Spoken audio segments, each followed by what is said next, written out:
Y a-t-il une différence entre mitose et méiose? Salut, je suis Charme le guide.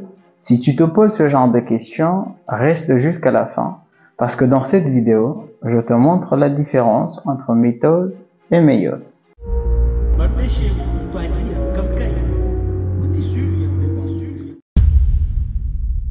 Avant de vous expliquer la différence entre mitose et méiose, il faut tout d'abord comprendre que ces deux processus permettent à une cellule de se diviser. On parle donc de la division cellulaire. Dans ce cas-là, on aura à parler des 4 étapes de la précédente vidéo, notamment prophase, métaphase, anaphase, télophase. Qu'est-ce qui différencie la mitose à la méiose? Il faut tout d'abord comprendre que la mitose est un processus qui se déroule uniquement chez les cellules somatiques, c'est-à-dire les cellules de notre corps qui visent à la réparation des tissus, mais surtout à la régénération de nouvelles cellules permettant à la croissance. Alors que la méiose, elle se déroule uniquement chez les cellules reproductrices, c'est-à-dire les gamètes. Alors là, on parle de la spermatogénèse chez l'homme et de l'ovogénèse chez la femme.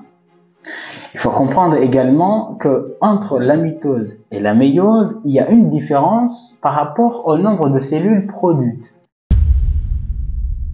En effet, avec la mitose, on obtient 2 cellules filles identiques à partir d'une cellule mère. Alors qu'avec la méiose, on obtient 4 cellules filles à partir d'une cellule mère.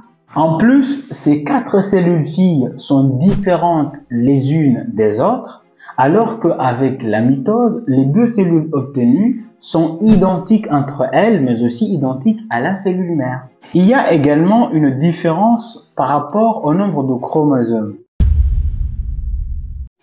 Lors de la mitose, vous avez une cellule à 2 N chromosomes, c'est-à-dire une cellule diploïde, et à la fin de la mitose, vous obtenez 2 cellules, et avec ces 2 cellules, vous avez 2 cellules qui sont à 2 N chromosomes, c'est-à-dire diploïdes.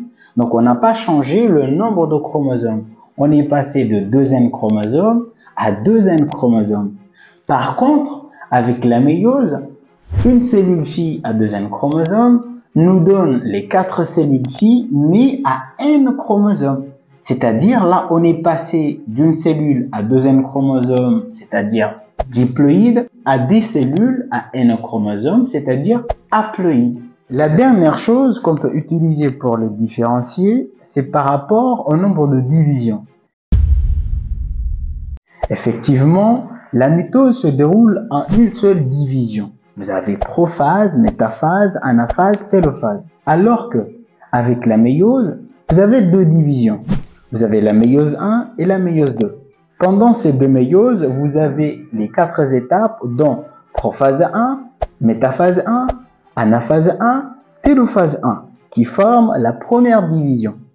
Ensuite, vous avez la prophase 2, la métaphase 2, l'anaphase 2 et la télophase 2.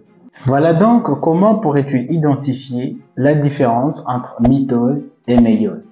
Si tu as d'autres questions, partagez-les-moi dans les commentaires. En attendant, regarde cette cellule et dites-moi en commentaire dans quel stade de la mitose elle se trouve.